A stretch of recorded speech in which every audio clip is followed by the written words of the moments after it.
Luka Nation. So I'm joined here by my dear friend, a trooper, someone that's 3 days out of Tommy John surgery, basically threw a perfect game.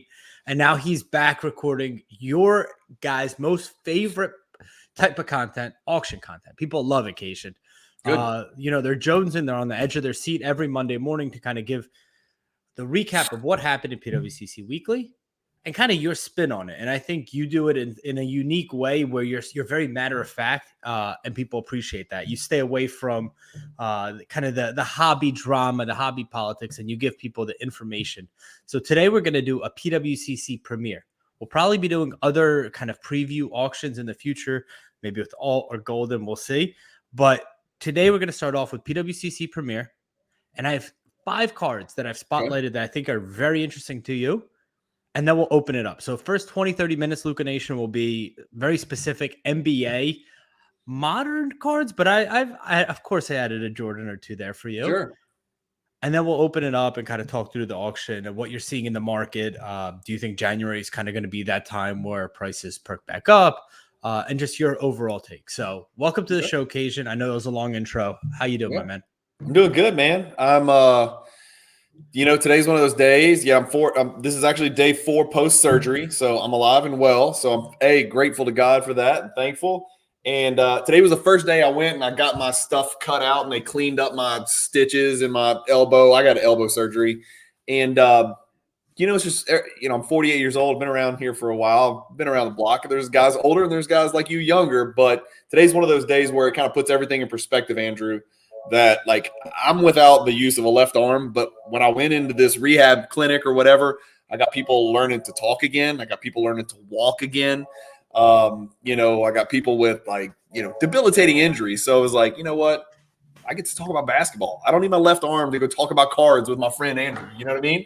And so life's all about perspective. And so it's just one of those days where I'm happy to be here, man. You sound peaceful and grateful. Super grateful. It's all about perspective. Super grateful. Got through the surgery. I woke up on the other inside of it. Only my second surgery ever. And, first one didn't go well. This one, the jury's still out. We'll see. We'll see in about 8 weeks, man. We'll know. Well, on behalf of Luka Nation, we're grateful for you, man. Cool. You didn't skip a beat, first off, and you know how much people love those weekly auctions. Yeah. But we're grateful for you as a teammate. I said this to Cajun when he joined kind of what we were doing here. I said, Cajun, you're a one more teammate. You're somebody who just through your presence elevates the standards, the performance, the thinking of everybody else. I am in the NBA. Who am I as an NBA player? What's my comp? What's my social media Luka Nation network? What am I to the Luka Nation network that another player in the NBA is to their team? Who am I? Am I Dylan Brooks? No, you're Kobe. Good, because I was going to click off. Kobe was very demanding. Very demanding. He had high standards. But, dude, if people met those standards, he respected the fuck out of them. Well, you guys meet all my standards. Cage makes me feel dumb every time I talk to him. He knows 150,000 times as much about 100 different aspects of the hobby. I know one thing. I know basketball cards, and I don't know it as good as a lot of people in the hobby. Cage seems to know at least a lot about damn near everything, dude. I mean, you could literally throw out freaking, Care Bears or, Star Wars cards from the 70s, anything you could throw it out there. And the dude's like, oh yeah, start telling you about it. I heard y'all talking about Pele cards. He named like 19 Pele cards. I'm like, what's wrong with this guy? When did you have time to go sit down and digest the Pele market? The guy didn't even like soccer. And he knew more about soccer cards than I know. And I love soccer. It's disturbing. You're around it every single day. I don't know how you deal with that, man. It makes me feel dumber every time I talk to him. So KG, Kevin Garnett. Yeah. And there's every once in a while, every like 2 months, there's a new rookie story about someone who came in and it was the first time playing against KG and how intimidating that was. And it was like, now KG is probably the nicest dude in the world, but in that was his game. It was intimidation. Yeah. He's a big lawyer, this Cage lawyer. That's his game. That's his shtick. His cage. You don't have to be fooled by it. You don't have to be. I got you. All right, let's get into the show. So you have the auctions pulled up in front of you, right? I'll pull these cards up as well, but I got to start off with this. So one of the coolest cards in the Premier auction is the Luka Dallas like the big D 1/1 flawless card. So it's 2018 Panini Flawless.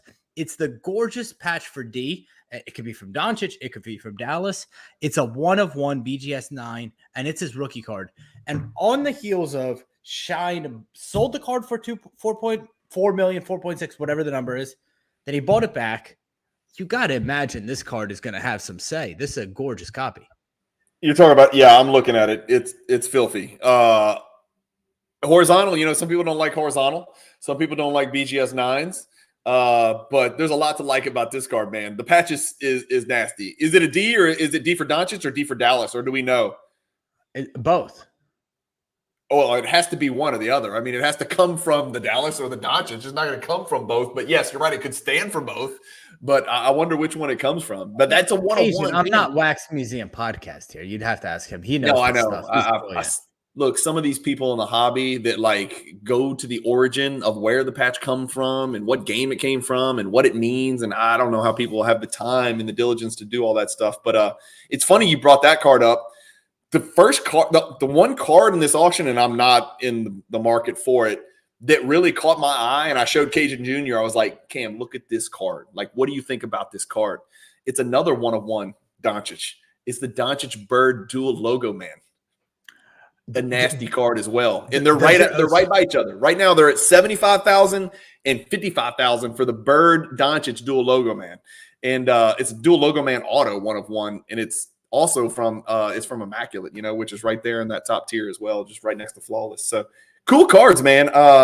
Yeah, I'd probably go with the rookie, just because it's safer. I don't think I have. I think I maybe have one horizontal RPA in my entire collection.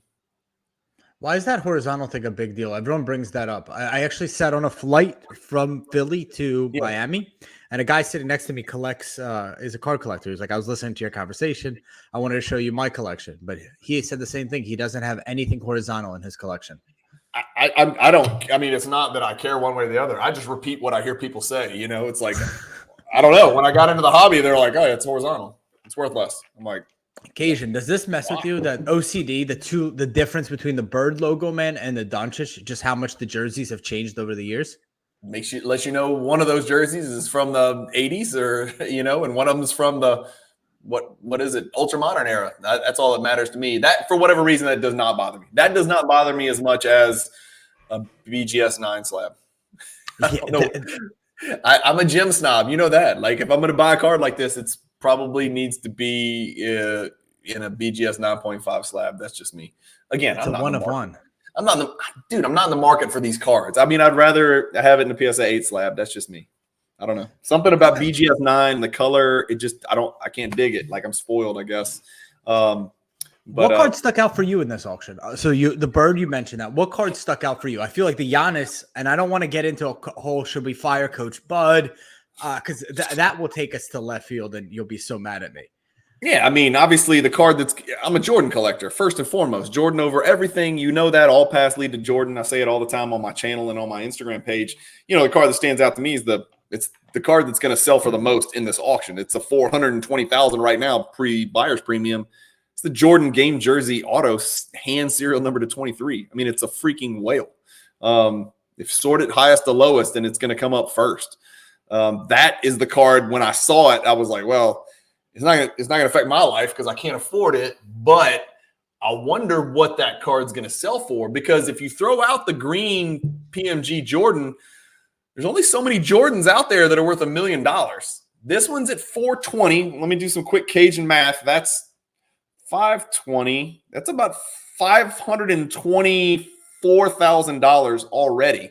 And how much time do we have, Andrew? January 19th. We got 9 days left. It's at 524. It's $500,000 with 9 days left. Explain the appeal of this card to someone like me who's a novice. Okay. It's got Micheal Jordan on it. Yep. It's got part of his actual game-worn jersey. It's autographed by Micheal Jordan, and it's hand serial number to 23. Here's the deal. You see the card just to the right of that LeBron exquisite rookie patch auto? Monster card, right? Once $1 million. For all you guys listening, Cajun loves high to low searches. So he just goes in order from the highest to the lowest. Well, for my show, I go bottom up. Oh, But you here go bottom. today, and I was just going to kind of put it in perspective. You've seen that exquisite LeBron RPA, which is again, it's a monster card. You've seen that sell many times in 2022. Many times, right? Not once, not twice. Many times it sold. When's the last time? And some of the people that are listening and watching may never have seen this Jordan card. I collect Jordan. I've never seen it. And we're seeing it right now. And that's what appeals to me, is that when you see a card that you've either never seen or I'm not going to see this till about 2027. Those are the kind of cards that jump out at me. That's why the Bird Doncic logo, man, jumped out at me. I don't collect Doncic. I don't collect Bird. But that card was like, damn, that's a unique piece right there. That's a piece that speaks to me. If I saw that on Instagram, I'd stop scrolling, If I see a LeBron, this is going to sound really elitist, but if I see a LeBron exquisite RPA, the first thing I'm going to look at is who owns it, and then I'm just going to keep scrolling because I've seen it. I think again, we're talking about this card. This card's worth like 5 or 6 Teslas. So I don't mean to discredit the value and the importance of that card. How many eggs is that though? Yeah. How many eggs is that? How many what? Eggs. Eggs are up right now. Like if you invested in eggs, you'd be a millionaire basically. What's an eggs? Eggs. What are you talking about? Eggs? Why? That's what's happening in the market. You don't follow the markets. You don't. Eggs are expensive. Very, very expensive. Are they more expensive than Teslas? They're about to be. But here's what I think Jordan fans would say about that card. That's the first RPA. That's Jordan's first RPA, right? Because you have an exquisite. It's not an RPA. It's just a PA. It's not a rookie. Yeah. Facts. Thank you for correct. Yeah. But then you have a 2003 exquisite, gorgeous subgrades. It's 1/10 of the price, it's sitting at $50,000. It's a special card, man. It's Jordan's first. It's Jordan's first patch autograph, and there's only 23 of them in the world. I don't know what else to say. I mean, that's why it's at $524,000 with 9 days left. You know what else appeals to me, and it brings back sad but fond memories, is that they got a 1986 Fleer PSA 10, just the base, not the stickers, complete set in here, and it's already over $300,000. It's going to be interesting to see where that settles at, because those cards, Andrew, the 86 Fleer PSA 10s specifically, have taken a beating in 2022. A beating. And I liquidated mine in May, so I've been watching it closely. I didn't watch it as closely as I did before May, but I've been watching it since May because I do these PWCC weeklies. There's been a lot of 86 Fleer PSA 10s that come to market, and they've been getting hammered. So it'll be interesting to see, if this rebounds. A lot of people prefer to do set breaks, Andrew, and they think they can maximize their money by breaking it up and selling 132 individual auctions, which PWCC would do for you if this particular consigner and seller wanted to break up the 132 card set and have 132 listings, or maybe 129 listings in the weekly, and then maybe 3 listings in the premier, for the Jordan, the Johnny Moore, the Jeff Malone, or something like that. Put those in the premier, put the others in the weekly. PWCC would do that. But my guess is this particular consigner said, let it ride. I want to sell it as a set. And so we'll see how that does. And we'll see how that set does in comparison to prior sets that have sold, and in comparison to how it would have done with breakup value. So I'm curious, you guys listening, and maybe we'll do something fun with this. Do you think that this set as a whole will sell more than it would have individually? Put in the comments what you think, and guess your final price on the set. And maybe we'll do something fun.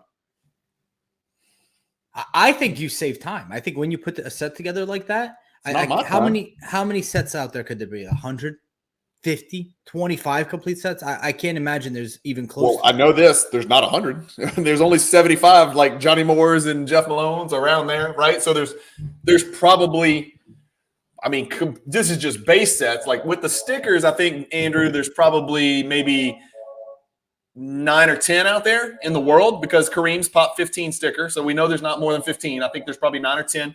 But with the base set, I think you're probably looking at maybe, I think 45 to 50 on the high side. That's something, if somebody knows more about that than me as far as how many of them are out there, I don't pay attention to the PSA set registry. That would probably be a good place to start your search. But I was never on the PSA set registry, and I own the set.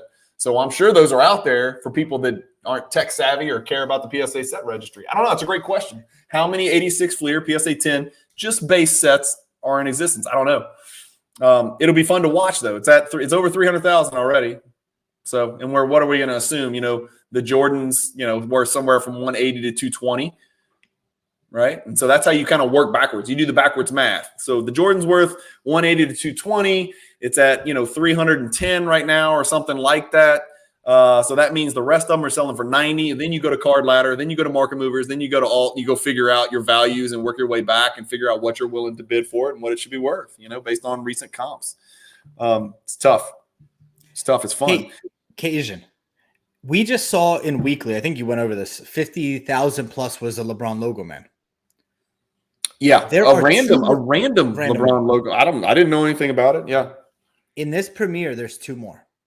And what's interesting right now is actually there's a second-year LeBron logo, man, which I would think would be that 2004 SP. I'll pull it up in a second here. I would think that would be super desired. I would think that second year would demand a premium. It's game worn. It's actually a 1 of 1, where the other ones are 2 of 2 and 2 of 3. Any thoughts on these logo mans in the premiere? And I'll pull them up for you guys that are listening and watching to see. Dude, I got one right here. I pulled it up. 2014 National Treasures, colossal logo, man. But that's a serial number to 3 now, so it's not a 1-on-1 masterpiece. And in Weekly, it was out of 2. It was out of 2. Okay, yeah, I couldn't remember. I just did it, and I already can't remember. Here's the other one. This is a weird-looking card, but I like it. 2004 FP Game Use, PSA 7. That's a 1 of 1 logo, man. No autograph, but just a logo, man. 50 grand. That's interesting. Both of those. I mean, monster cards. You're talking to somebody who doesn't own a logo, man. Would I love to one day? Yeah, but I'd probably have to go buy, a Brooke Lopez logo, man, or something stupid. You have to buy Tesla and offer it for trade. Yeah, it's just not my joint, what's interesting? You brought up that Luka Doncic flawless 1-of-1 rookie with the D patch, BGS 9. That card right now is 15. It's trailing the true RPA BGS 9.5 number to 99 from National Treasures. It's trailing about 15,000. You got to pick one. Which one are you picking? The 1-of-1 horizontal, or are you picking the true National Treasures Luka Doncic true RPA BGS 9.5 Min Gem? That's interesting. You've got easily the flawless. That's not even a question. I picked the flawless out as the first card because I think it's the best card in this auction. I know you say, well, it's not better than Jordan, but I know you say that 6 rings is more than 0.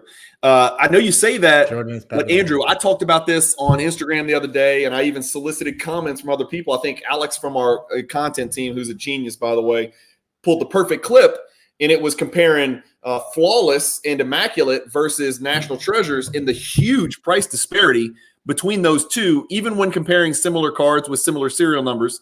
And the National Treasures premium is absolutely preposterous. If this serial number to 99 National Treasures outsells a flawless rookie, this is also a rookie, and it's also a patch, and it's also an autograph, serial number to 1 of 1, the only one in the world. Now you're talking about something special there for National Treasures. I don't know what the deal is with that. Is it that much better? I'll give you guys a little bit of an insight into our conversations. Cajun said to me once, and only a way Cajun can, probably 15 Red Bulls in, he said, Andrew, why would I ever listen to you? Have you bought a $250,000 card? Have you sold a $250,000 card? So he said, you could stick it wherever they stick it. So but for me, in this market, I wouldn't be so worried about assuming that because something ends high, that means that somebody knows something. I would deploy my own theories and hypotheses and be willing to put my money behind them, whatever they are. Right. Does that make sense? Yeah, it does. I think our market's all messed up. Yeah, you got to be careful applying logic in the hobby because it doesn't always work that way. And maybe it'll all these fallacies will balance out and everybody will figure this out. And then one day everybody be on the same page and say, wait, National Treasure shouldn't be worth 15x what an immaculate RPA of the same serial number is. Maybe it shouldn't be worth 15x. I like it more, but maybe I like it twice as much, right? Maybe they'll figure it out one day.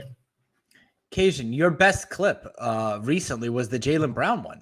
It's crushing it. There's a lot of different comments. And I mean, that just puts it in perspective, having someone who's averaging 27 points, integral part of that Celtics team, most likely is going to have the best record in the NBA. And he's selling for less than Josh Giddey, who's might not even be a starter after this whole whatever OKC process is going Yeah. on. So it's madness. The Yeah. market, you have to have your own convictions, I think. I'm fine with that. I've always been that way, man. You hear the colloquialism, collect what you love. You hear that all the time, but truly it's, just go with your instincts, I mean, If you guys ever hear like, hey, Asian cardboard went his own way and split from Luka Nation, more than likely what happened was I egged him on with some talk about the Bucks, yeah, Giannis, and Coach Buckholzer. But that's Coach true. Buttholzer is actually his name. There's 2 Giannis cards in this auction that are insane. Okay. There's the Giannis Gold Prism PSA 9, and then there's the Immaculate BGS 10, which just is a sick RPA. Are you worried about Giannis's knee? What are your thoughts on the Bucks, and what are your thoughts on Giannis's cards? Yeah, I don't, in order of priority, I don't get the vibe that it's like a shutdown type deal. I think it's a management of swelling and maybe a fluid buildup, and maybe something they address in the off season. So does it worry me? Not right now. But it worries me the way the guy's shaped and the way the guy plays and how much he relies on athleticism. We've talked about his prime alpha super megastar window may not be the same as somebody who's a little bit more ground bound, like a Jokic or a Doncic and guys like that, right? Because he relies so much on just physical superiority. Whereas those other guys rely significantly more on skill. Not that Giannis is not skilled, but not to the level of Doncic and Jokic and Embiid and those guys.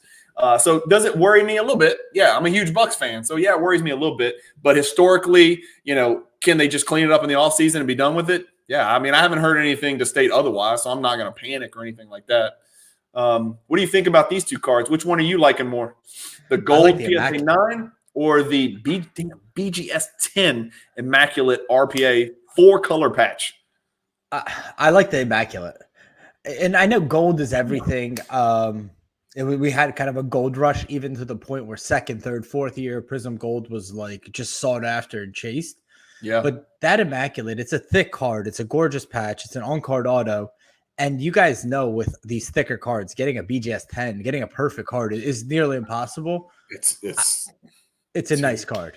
It's pop 2, and the gold's pop 4 in PSA 9 with 2 higher graded 10s. So how do you think through that? Like, how do you think, when would you buy the auto RPA and when would you get the gold Prism? I think it's just preference, man. I think there's people out there who just prefer one over the other. In fact, I know that almost everybody in this hobby prefers one over the other. Almost everybody is on one side or the other. Now, some people will be like, these are both beautiful cards. I can't buy either one of them, but I'll take either one of them in my collection. But I think if you ask people to choose, I don't think they'd have a hard time. I think people just have a natural inclination to be an RPA person or a shiny person. That's just me. Do you like the apples to apples comparison of Prism versus like RPAs? The patch, you have like a bit more of like salesmanship with it. Is that, how do you think about that?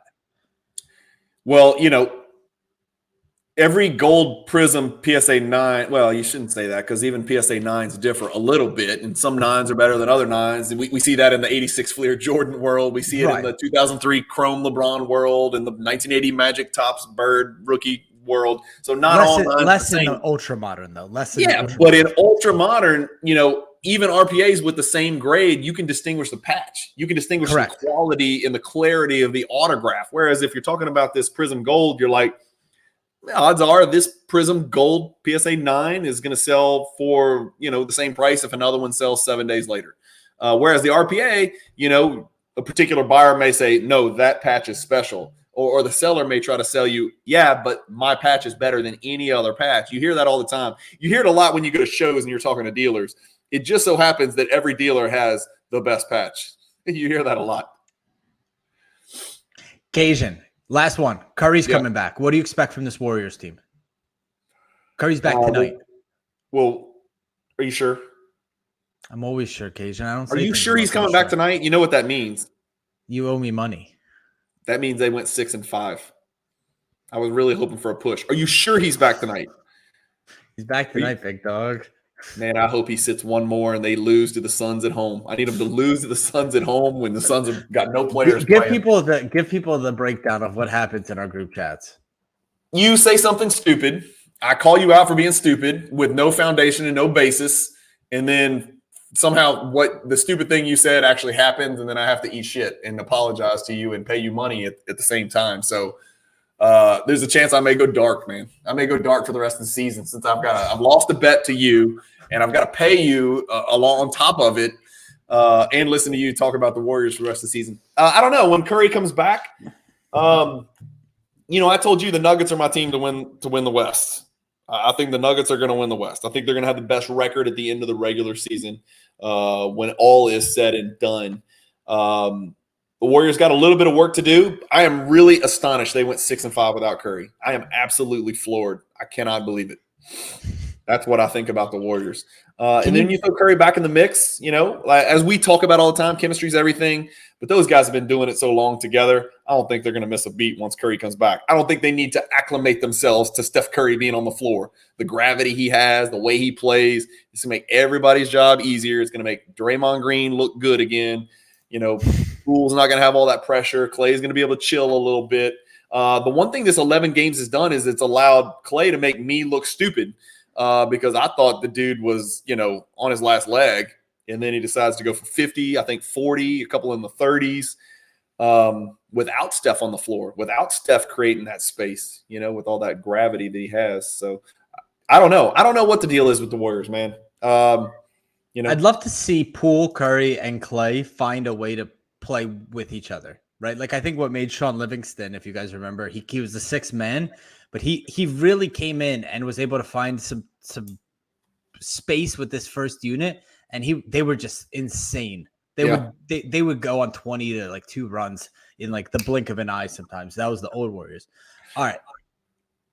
Iguodala's back too.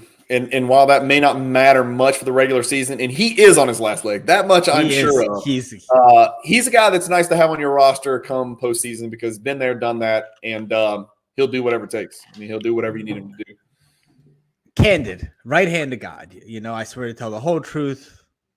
And then it was the truth, the whole truth, and nothing but the truth. So if you were today, you had $50,000, $100,000, and you had to invest in Giannis cards or Jokic cards, what do you think's a better buy? What would I buy? You can't ask me that. You know what I'm going to buy. I'm going to buy Giannis. He's my favorite player on my favorite team, and I already collect the guy. Of course, I'm going to buy Giannis. If you're asking me which one I think will have a better yield over, the next 10 years, I'd probably say Micheal Antetokounmpo would.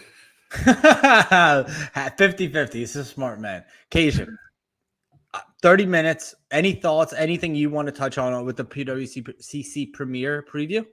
I thought I was going to jump in, and I think I'm going to sit one more out. I've been selling a bunch of cards. This is just me personally. I thought I was going to make a run at a Jordan, and there are a couple in here that did catch my eye. Obviously, the one that caught my eye, I can't buy, right? It's $500,000. But there's a couple of other ones. The Star Rubies in there is already into the 6 figures.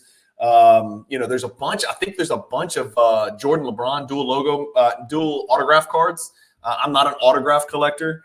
There's a limited logos in here. That would probably be the first card, the first exquisite card that I ever buy one day. I don't know when that day is coming, Andrew, but it would be that exquisite limited logos from 2003. That is just that insert set, that exquisite limited logos patch autograph set is just absolutely beautiful to me. Those cards are so freaking gorgeous. I don't know what it is about those cards, but those cards really call to me. And if I ever did jump into the Jordan autograph, Jordan game worn type world, that would probably be the first card that I would buy. Have you thought about Jordan game worn memorabilia? I know if you just bought kind of a cool memorabilia piece of Dame Lillard. Have you thought about getting into Jordan game worn? No.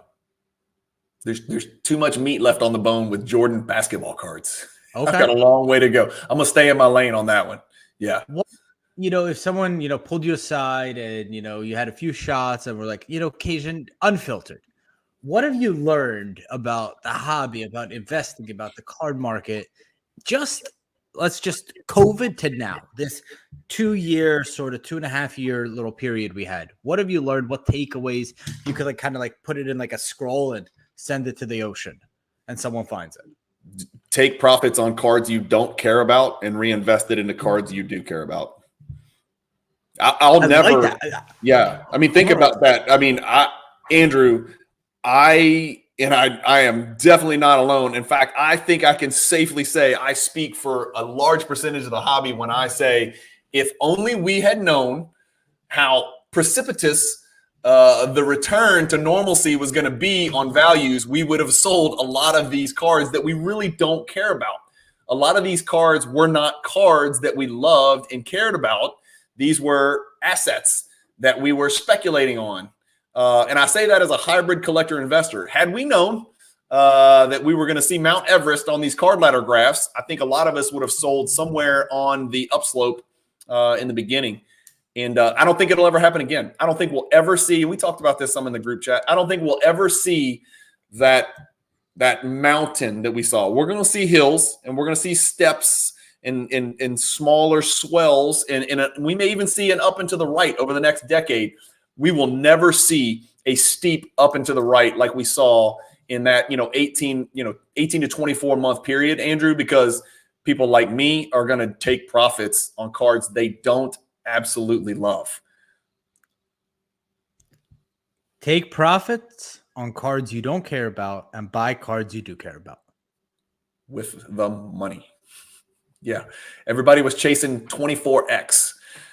I'll take 2X right now and reinvest it in a card that I love. I'll take 2X on my De'Aaron Fox. I'll take 2X on my Markkanen Silvers. I'll take 2X on my Siakam Optic Hollow rookie cards, right? Take your money on those prospects. That's what everybody's going to do the next time around. Like, if you guess right, people are going to take that money. And then if they truly do love this hobby and they love collecting, they're going to go buy this limited logos, or they're going to buy this dual logo man, Bird and Doncic, and not give a damn what the card's actually worth, because you're going to pay what it's worth to you, and you're going to sit on that sucker for Cajun eternity. Copyright Cajun Cardboard. That's not the same as eternity. It's like we don't know when it is. It's not eternity. It's Cajun eternity. It's sometime, but we don't know when. But it's no time in the foreseeable future. Look out for merch on that. That's the next level. Cajun eternity. Cajun eternity. I can talk for Cajun eternity. We have an awesome NBA show coming up with Cajun this week, so stay tuned. We're going to have a special guest dropping that on you guys. Love you, Luka Nation.